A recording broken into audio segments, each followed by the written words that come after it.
स्थिरैरङ्गैः तुष्ट्वाग्वं सस्तनूभिर्व्यसेम देवहितं यदायुः स्वस्ति न इन्द्रो वृद्धश्रवाः स्वस्ति न पूषा विश्ववेदाः स्वस्ति नस्तार्क्ष्योरिष्टनेमि स्वस्ति नो बृहस्पतिर्दधातु। ओम शांति शांति शांति।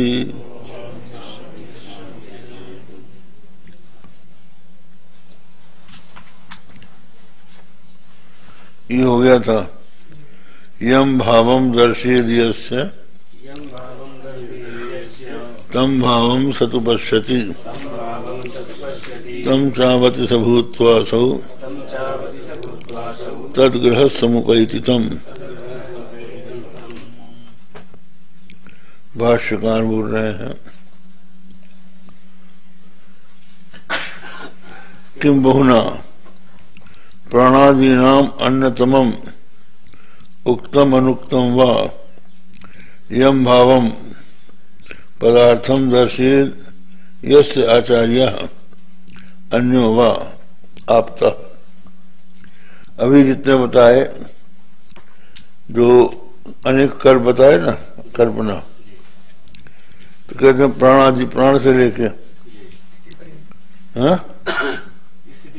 स्थिति पर्यंत, ये इनमें से कोई एक या जिसका कहा गया वो या जिसको नहीं कहा गया वो, जिस पदार्थ को जिसका आचार्य या कोई अन्य आप्त कह देता है, इदमेव तत्वमिति, यही तत्व है। सतम भावम आत्मभूतम पश्यति, उसी भाव को अपना स्वरूप समझ लेता है। अयमहमिति, मैं ये हूं ये समझ के, या ममेति, ये मेरा है। तम तदष्टारम स्वभावो अवति, तो ऐसी दृष्टि वाला जो है उसका वो भाव उसकी रक्षा करता है। यो दर्शितो भावो असौ भूत्वा रक्षति, उसी के द्वारा दर्शित भाव वही होकर उसकी रक्षा करता है। स्वेन आत्मा सर्वतो निरुणद्धि, वो आत्मा सब प्रकार से उसका निरोध करना। तस्मिन् ग्रहग्रस्त तद्ग्रह तदभिनिवेश इदमेव तत्वमिति, वो उसको उसी ग्रह से ग्रस्त और उसी वाला अभिनिवेश हो जाता है कि यही तत्व है। सतम गृहीत्वारम उपैति तस्य आत्मभावम निगच्छति इत्यर्थ। अब ये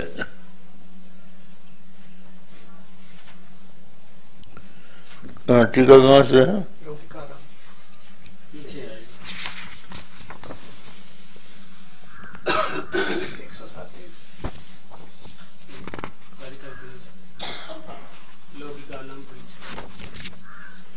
ठीक है। लौकिकानां परीक्षकाणां च कतिपय कल्पना भेदान उदाहरित, लौकिक परीक्षक जो है उनके कुछ कल्पना भेद का उदाहरण देकर अनंतत्वात्, बहुत से कल्पित भेद हैं, इसलिए अशेषस तदेशाम उदाहर्तुम अशक्यत्वम, सब कल्पनाओं का उदाहरण यहाँ पर नहीं दिया जा सकता। दृष्ट्वा संक्षेप मात्र माचष्टे यम भावत पातत्रयम् विभजते किम बहुना तमेव भावम विशिनष्टि यो दर्शितः स कथम दृष्टारं रक्षति इत्यपेक्षामायम् असौ। साधक पुरुष तादात्म वापद्य साधक पुरुष का तादन प्राप्त करके रक्षण प्रकारम प्रकटयति साक्षात असाधारण रूपत्वेन तत्रैव निश्चय मापद्य ततो अन्यत्र अप्रवृत्तिम उपास्य निवार्यति। कहते हैं कि वह उसी को असाधारण रूप से समझकर उसी में निष्ठा कर लेता है और कहीं दूसरी जगह उसकी प्रकृति नहीं होती। तस्मात् अन्य प्रवृत्ति निरोधे हेतु रुकता। इसकी टिप्पणी देख लेते हैं।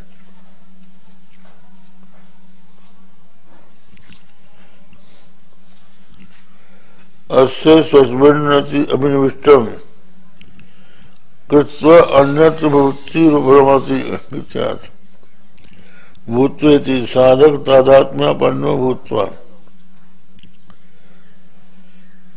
फल प्रयोजनत्वात् अल्प प्रयोजनत्वात् इत्यादि अल्पस्य समुदायार्थ व्याजेन भूतत्वात् न दैवं टीका कृतापि तत्तज्जितामिति संख्यम तथापि मंदबुद्धिना उपकाराय यतते इति प्रज्ञानात् साक्षात् साधक निष्ठाया अन्यदीय निष्ठानधीतत्वम् उक्तम् निष्ठान्तरा भावमा असाधारण रूप तस्वीर स्वीकरणमा। इसका अर्थ ये हुआ कि कोई प्राण को किसी को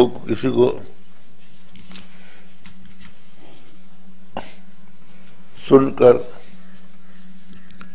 आचार्यों से या किसी आप्त से उसमें ही अपनी दृढ़ निष्ठा कर लेता है और दूसरा छोड़ देता है। प्राण वाला प्राणाई में रह जाएगा, जो आश्रम वाला आश्रम में रह जाएगा, जो बताए गए हैं। जिसके आचार्य ने कुछ बता दिया वो उसी में अभिनिविष्ट हो जाता है, यही तत्व है, और दूसरे को छोड़ देता है।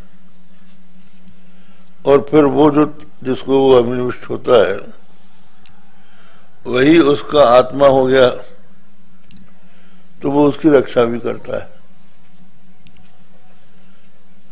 अपने विश्वास के कारण उसकी रक्षा होता है।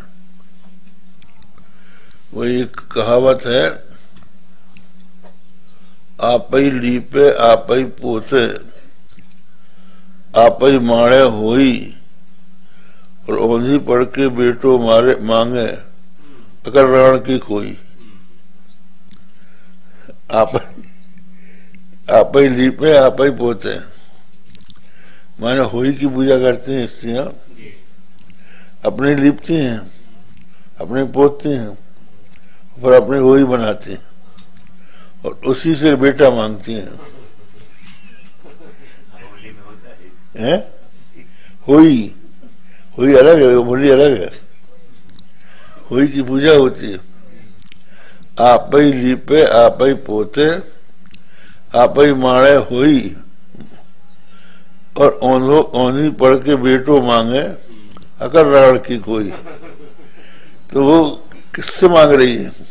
जिसने खुद को बनाया, खुद ने बनाया। हाँ, तो खुद ही तो दे रही है। वो उसका जो आत्मा है वही होई बन के उसका फल देगा, ये कहना है इनका। आत्मा ही जिसमें आप दृढ़ विश्वास कर लेंगे वही फल देगा। वो आत्मा फल दे रहा है, लेकिन आपने उसमें अभिनिवेश कर रखा है, तो आप मान बैठते हैं कि इससे हमको ये फल मिला।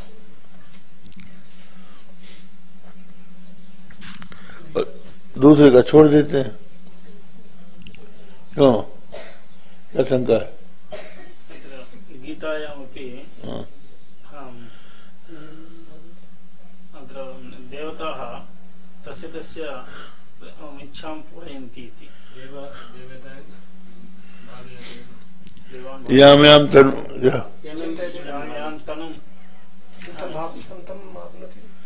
हाँ सिद्ध्यार्थितुमिच्छति तस्य तस्याचलाम सिद्धांत तामेव विदधाम्य। हाँ ये है बोला है जिस तनु को भक्ति से मनुष्य पूजन करता है, भगवान कहते हैं कि मैं उनकी श्रद्धा को वही निश्चित कर देता हूँ। पर जो वो फल चाहते हैं उनका फल जो है अंतवान होता है। अंतवत्त फलंतेषाम तद्भवत्यल्पमेधसाम देवा देवयजो यान्ति मद्भक्तान् यान्ति मामपि। तो यहाँ मत का आत्मा, श्री कृष्ण सबकी आत्मा है, वो आत्मा ही सब में अपनी निष्ठा बना देता है और उससे फल प्राप्ति दिखाई पड़ती है। वो प्राप्ति जो है उन्हीं की है, आत्मा की। आपके ही संकल्प से सब कुछ हो रहा है, तो अपने आप को भुलाकर आप दूसरी जगह उसमें निष्ठा करते हैं, ये कहना है। ये वेदांत की बात है, उपासना की बात नहीं है। और फिर ये है कि सबके अलग अलग देवता होते हैं, कोई किसी को मान रहा, कोई किसी को मान रहा, कोई किसी को मान रहा है, और सबको फल की सिद्धि हो रही है। जो जो लोग चाहते हैं वो हो रहा है। तो वो कहाँ रहा है? वो अपने आप से ही हो रहा है और वो आरोपित कर रहे हैं उसमें। अब आगे चलिए। एतैरेषु पृथक भावै पृथगेवेति लक्षितः एवं यो वेत्ति तत्त्वेन कल्पेत्सो विशंकितः एवं प्राणादिभिरात्मनो अपृथक भावै पृथक भूतैरेष आत्मा रज्जुरिव सर्पादि विकल्पना रूपै पृथगेवेति लक्षितो अविलक्षितो निश्चितो मूढ़ै इत्यर्थः। विवेकिनां तु रज्ज्वामेव कल्पिता सर्पादयो नात्म व्यतिरेकेण प्राणादयः सन्ति इत्यभिप्रायः। ये तो प्राणादि बताए गए,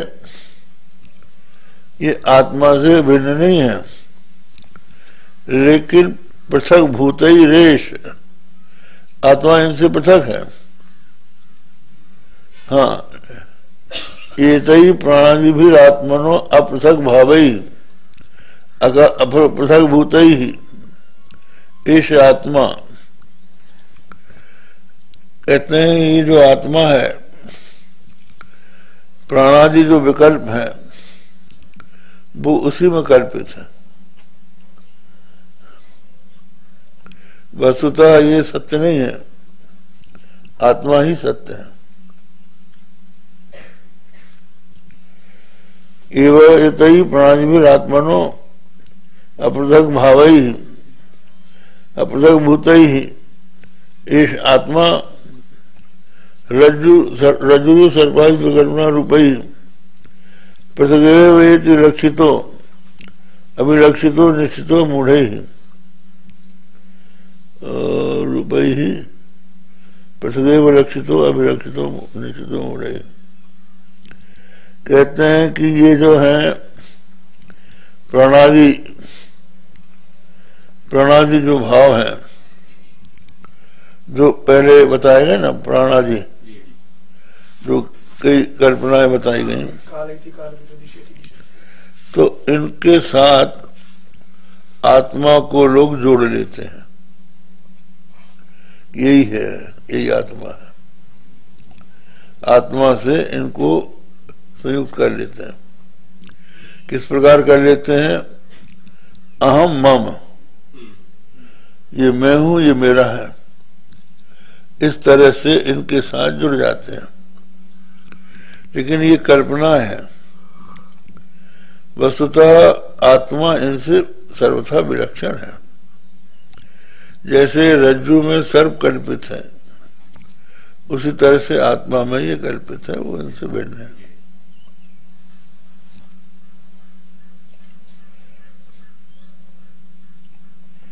इदम सर्वम यदयमात्मा इति श्रुते, ये वस्तुतः आत्मा से भिन्न नहीं है। अर्थात यहाँ पर बात सामान्यकरण है। इदम सर्वम, ये जो कुछ है, अयम आत्मा, जो आत्मा है वही ये सब है। आत्मा आत्मैवेदम सर्वम, सर्वम खल्विदम ब्रह्म। तो ये सब के सब पहले इन सब से पृथक करके ब्रह्म के, आत्मा के स्वरूप का निश्चय हो जाए। कल्पना का त्याग करके कल्पना के अधिष्ठान को जान ले, और उसके बाद ये जो अध्यास है, जो कुछ दिखाई पड़ रहा है, ये सब आत्मा में कल्पित है और आत्मा से भिन्न नहीं है। अभी तक जो बताए जितने भी, हाँ, ये सब 10-11 ये कल्पना है। आत्मा उसका अधिष्ठान, आत्मा उसका अधिष्ठान है। तो पहले इनसे उनको अलग करना पड़ेगा जी, क्योंकि ये उसको बांध रहे हैं अहंता ममता में। तो इनसे अहंता ममता का त्याग करके, त्याग के रज्जु का ज्ञान हो गया, भगवान अपने आप ये समझ लो, ये तो दृष्टांत की बात है। अपने ऊपर घटाओ, तुम अपने को शरीर मान रहे हो, इंद्रियां मान रहे हो, प्राण मान रहे हो, मन मान रहे हो, बुद्धि मान रहे हो, ठीक है।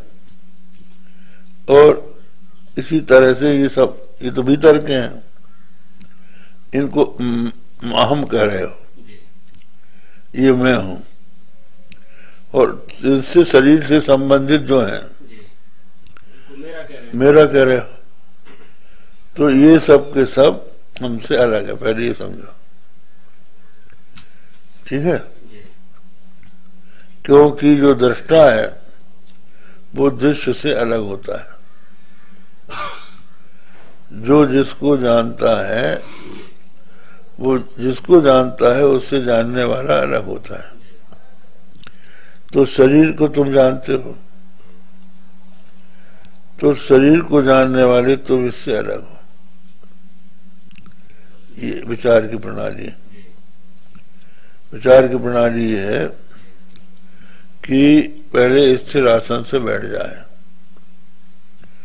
स्थिर आसन से बैठ के हिले डुले नहीं, तो मन में आपके शरीर आ जाएगा।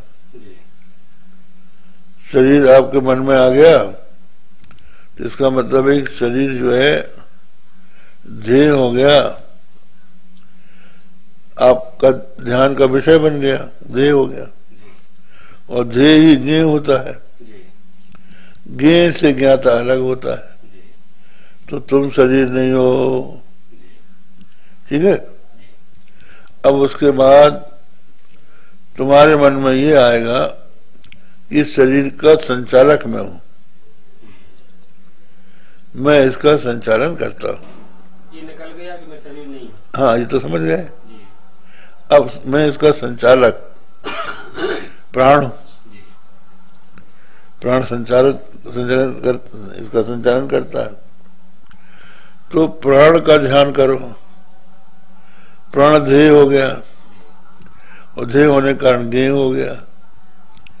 तो प्राण भी तुमसे अलग है। फिर उसके बाद मन में आए, तुम्हारे मन में आता है कि मैं जब संकल्प करता हूं तब क्रिया होती है। तो क्रिया का मूल मैं हूं, मन। तो मन का ध्यान करो। मन ध्येय हो गया, और ध्येय हो गया तो ज्ञेय हो गया।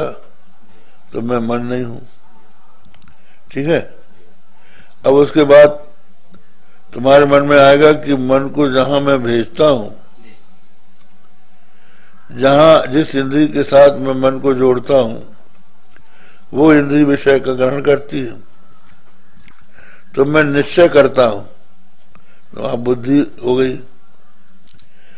तो बुद्धि आप बन गए, बुद्धि का ध्यान कीजिए, तो बुद्धि देह हो गई, देह होकर ज्ञेय हो गई, उसके ज्ञेयता तुम हो। अब उसके बाद आप कहेंगे आपको कुछ समझ में नहीं आ रहा है, कुछ समझ में नहीं आ रहा है, तो ये कुछ समझ में नहीं आ रहा है इसको भी तुम जान रहे हो, तो वो तुम हो। ये अपना स्वरूप पक्का कर लिया, ठीक है ना। और ये जो है स्वरूप जो है चित स्वरूप है, जानने वाला है, ये हो गया। बुद्धि तक बुद्धि को ध्येय बनाया है, बुद्धि को ध्येय बनाया, फिर ना समझी को ध्येय बनाओगे, वही कुछ समझ में नहीं आ रहा है, तो ना समझी भी अज्ञान है, आनंद में कोश है, इसके भी तुम साक्षी हो। तो वो जो सबका साक्षी है वो चित्त स्वरूप है, ठीक है। ये चित्त स्वरूप हो गया, वहां जाके बैठ जाओ, अब ये तुमसे अलग है। अब ये क्या है ये देखना है। तो अब ये समझ लो कि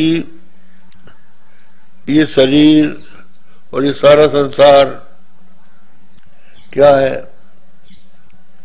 का ये है, अस्थि इसमें प्रतीत हो रहा है, ये है, सब में लगा है, घट है, पट है, मठ है। तो घट पट मठ तो बदलते हैं लेकिन है नहीं बदलता, है ना। तो जो है उसी का नाम ब्रह्म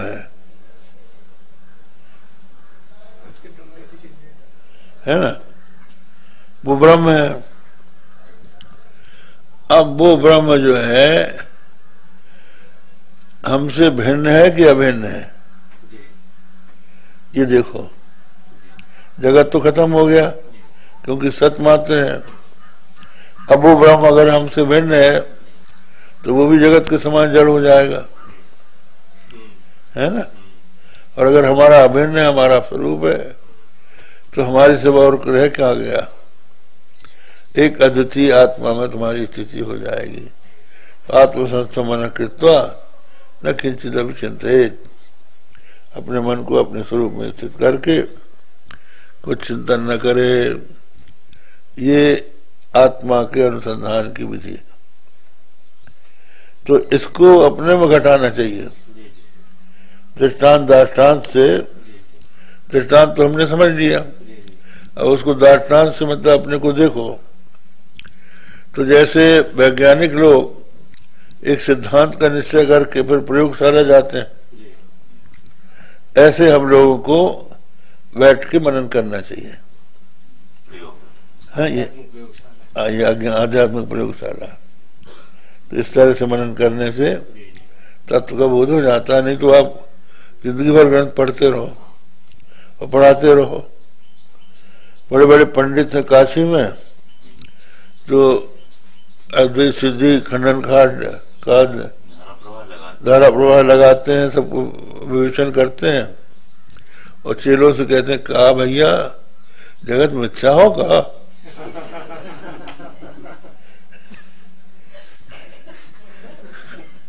क्या जगत मिथ्या है। उनको अभी विश्वास ही नहीं होता क्योंकि उसको प्रयोग नहीं करते, वो ग्रंथ ही भी देख रहे हैं। तो ब्रह्मनिष्ठ गुरु के अभाव से और श्रद्धा नहीं होने से। अब ब्रह्मनिष्ठ गुरु जो है कहाँ से मिले, उन्हीं से पढ़ने गुरु आते हैं। वेदांत पढ़ने तो साधु जाते हैं, अब उनसे जो पढ़ रहे हैं वो उनको अपना शिष्य बन रहे हैं, वो उनके गुरु कैसे बन सकते हैं। तो ये मुश्किल हो रही है। चलिए आगे बढ़े। अब तो ये हो गया, तो वेद दर्शनम। हाँ, इदम सर्वमेदमात्मा श्रुते एवं आत्म व्यतिरेकेण असत्वम, आत्मा से भिन्न होकर किसी का भी सत्व नहीं है। रज्जु सर्वत आत्मनि कल्पिता नाम, रज्जु में जैसे सर्प कल्पित होता है वैसे ये कल्पित है। आत्मानम च केवलम निर्विकल्पनम विवेद, जो केवल आत्मा को निर्विकल्प को जानता है तत्वेन, श्रुति तो युक्तित, श्रुति से और युक्ति से, सो अभिशंकित, अभिशंकित माने निशंक होकर वेदार्थम विभागतः कर्वेत कर्वेति, इदमेवं परम वाक्यम इदो इदो अदो अन्यत परम, तो वो वेदार्थ की कल्पना कर सकता है कि इसका तात्पर्य ये है और इसका तात्पर्य ये है। जब वस्तु को जान लेता है तो वचनों का भी अर्थ उसकी समझ में आ जाता है कि किस वचन का क्या तात्पर्य हो सकता है।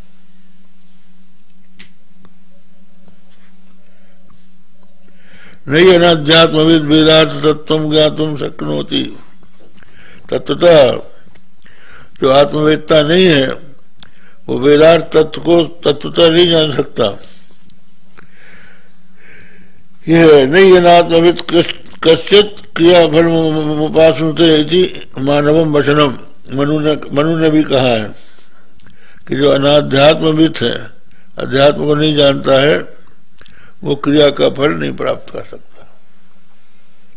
क्रिया का फल क्या है? आप जो भी क्रिया करेंगे लौकिक वैदिक, वो क्रिया का फल क्या है? सुख है। सुख के लिए ही सब क्रियाएं होती हैं। तो चाहे लौकिक क्रिया का फल हो चाहे वैदिक क्रिया का फल हो, वो सुख है। तो इनके फल रूप से जो सुख मिलता है वो क्षणिक होता है, थोड़ी देर के लिए होता है। और आत्मानंद जो है, अपने स्वरूप में जो आनंद है वो अपार है, क्षणिक है। तो उसके भीतर सब आनंद आ जाते हैं। वैदिक क्रिया में यज्ञ आदि आएंगे, वैदिक क्रिया यज्ञ आदि, लौकिक में आप जो प्रयत्न कर रहे हैं विषय भोग के लिए, शब्दादि विषयों के संपादन में जो आप प्रयत्न कर रहे हैं वो लौकिक हो गए। तो आप प्रयत्न करके आप संगीत शास्त्र में चले जाएंगे, ठीक है। आपके मन में भावना आई कि अच्छा संगीत हमको सुनना है, उसके लिए आपने चंदा किया, चंदा करके बहुत से लोगों को इकट्ठा किया और भारत के सभी बड़े बड़े गवैया बुला लिया और हॉल बुक कर लिया, एयर कंडीशन। वहां पर अब संगीत सभा हो रही है, सब सदस्य बैठे हैं, अनाउंसर कह रहा है अब उसके बाद अमुक गायक आ रहे हैं, अमुक गायक आ रहे हैं, अमुक गायक आ रहे हैं, सुनता जा रहा है। हाँ, बहुत अच्छा, बहुत अच्छा। थोड़ी देर के बाद उसको जमाई आने लगती है, अरे अब टाइम हो गया भाई, चलो घर। वो संगीत छोड़ के घर जाता है, घर जाके अपने शैया में लेटता है।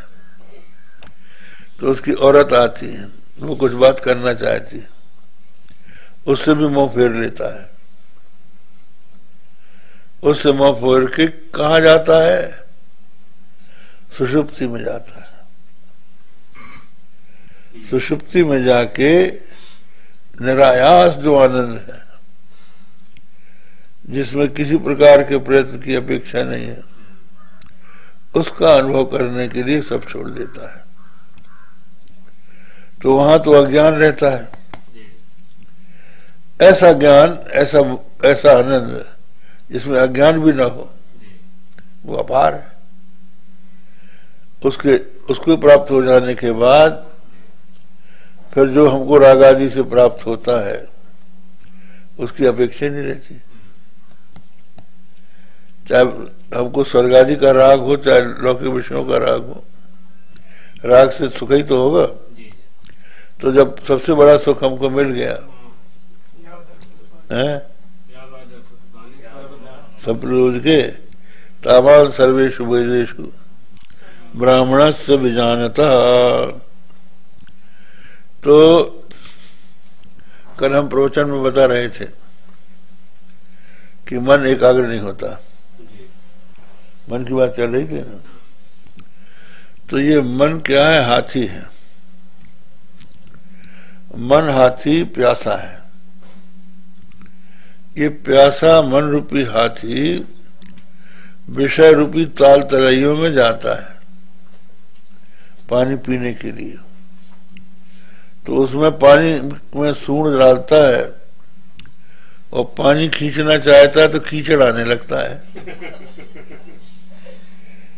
इसी तरह से आप विषय रूपी ताल तलैया में जा रहे हो और मन रूपी हाथी उसका पानी पी के सुखी होना चाहता है, लेकिन वो सुखी नहीं हो पा रहा है। ताल तलैया से उसकी तृप्ति नहीं होती। उसकी तृप्ति तब होगी जब अगाध समुद्र भरा पूरा जलाशय उसको मिल जाए, तो फिर उसके बाद वो कहीं नहीं जाएगा। ताल तलैया में नहीं भटकेगा वो। क्या जरूरत है? जब आपको मिल गया, हाँ ये हाँ मन मस्त हुआ तब क्यों बोले हंसा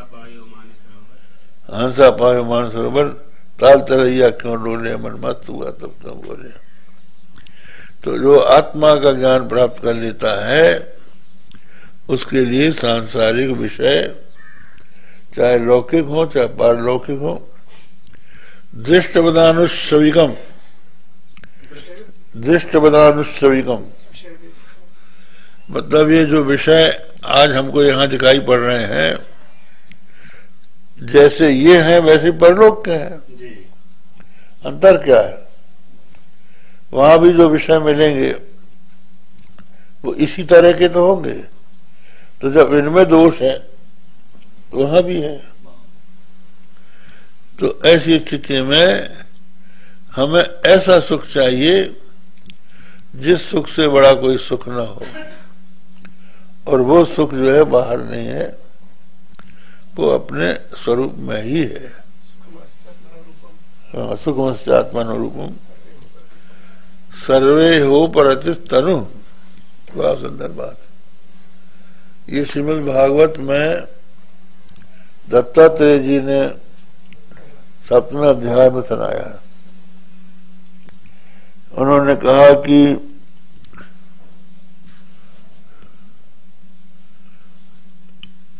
वो कहते हैं कि मैंने तृष्णा जिसकी कभी पूर्ति नहीं होती उससे प्रेरित होकर अनेकों कर्म किए और अनेकों फलों को प्राप्त किया और उनको भोगने के लिए नाना योगिनियों में गया, तो कहीं भी मुझे शांति नहीं मिली। जब मैं मनुष्य बना तो यहाँ पर भी मैंने प्रयत्न किया कि मुझे सदा सुख मिले और दुख न मिले। दुख की हानि और सुख की प्राप्ति के लिए मैंने कर्म किए, लेकिन कुछ हुआ नहीं। दुख आते ही गया और सुख आया तो चला गया, बल्कि वो दुख का बीज डाल के चला गया। तो मैंने छोड़ दिया। फिर वो कहते हैं सुखमस्यात् मनोरूपम सर्वे हो प्रवृत्ति तनु।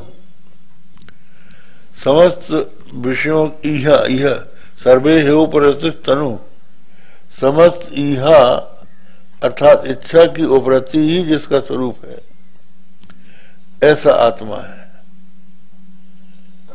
जिसमें जाने पर, जिसमें निष्ठा हो जाने पर समस्त इच्छाओं की उपरति हो जाती है, इच्छाएं नष्ट हो जाती हैं, वो आत्मा सुख स्वरूप है। तो मैंने उसको जान लिया, इसलिए मैं आनंद से रहता हूं, कुछ करता धरता नहीं, ये कहते हैं। तो होता क्या है, उन्होंने कहा कि जैसे किसी नदी का जल काई से ढका हुआ है, जलम तदुद्भय छन्नम हित्वाज्ञो जल कामया मृग तृष्णम उपाधावत तथा न्यत दृष्ट दिक् स्वयं स्वतः सदा न्यत दृष्ट तथा न्यत दृष्ट। ये कह रहे हैं कि जैसे जल से काई निकलती है और जल को ढक लेती है, तो वो काई से ढके हुए जल को देख के जो पानी पीने की इच्छा पिपासु है, वो पानी पीने के लिए उस जल को छोड़कर मृग तृष्णा के पीछे दौड़ता है। काई से ढके होने के कारण इसी तरह से अपने आत्मा को छोड़कर अन्न को की तरफ दौड़ने वाली की हालत यही है, स्वतः अन्य दृक् वो होता है। तो ऐसी स्थिति में मैंने बाहर जाना छोड़ दिया और अपना बैठा रहता हूं, काम धाम करता नहीं हूं। प्रश्न ये था कि तुम काम धाम तो कुछ करते नहीं हो, भोग करते नहीं हो, और मोटे तगड़े क्यों हो? तो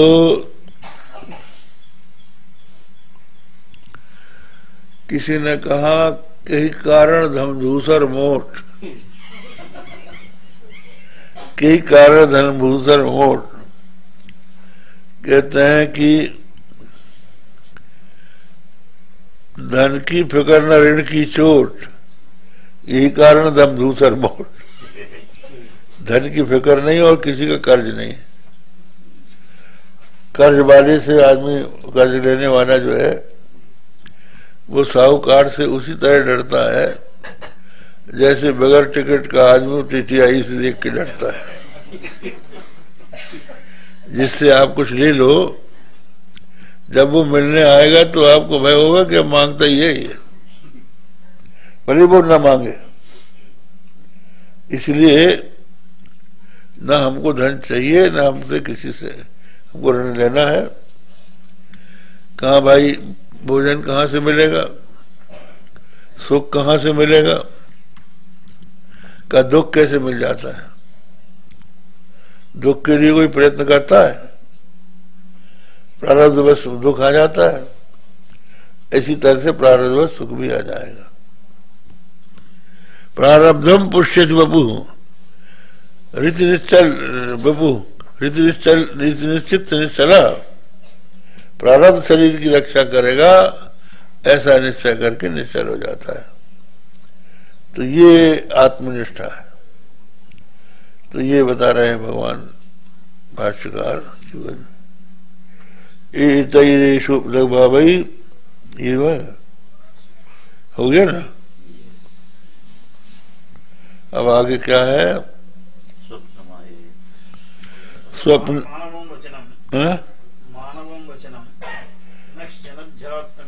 कश्चित क्रियाफल मोहापने आज, ये हम कह रहे थे। रात में जो क्रियाफल हम ये कह रहे थे, क्रिया का मुख्य फल क्या है? सुख। तो क्रिया का मुख्य फल जो है, जो आत्मवित नहीं है उसको नहीं मिल सकता। क्रिया का मुख्य फल तो सुख है। हमको सुख चाहिए, पदार्थ नहीं चाहिए। मनुष्य का प्रेम सुख से है, पदार्थ से नहीं। पदार्थ से पैदा होने वाले सुख से है। बहुत से लोग कहते हैं भाई, अगर भगवान को हम निराकार मानेंगे तो हम भगवान से प्रेम कैसे करेंगे? सगुण से प्रेम होता है, साकार से प्रेम होता है। बहुत से लोगों का यही कहना है। तो भाई बात यह है कि साकार से प्रेम होता है। साकार आपका कोई है, प्रिय है, उसका आकार, उससे आपका प्रेम है कि उससे मिलने वाले सुख से प्रेम है? उससे मिलने वाले सुख से। और सुख का क्या आकार है? निराकार है। निराकार है। तो निराकार में जाना ही पड़ा। वहां जाना पड़ा। तो निराकारी से तो सुख है। कहाँ तुम फटक रहे हो?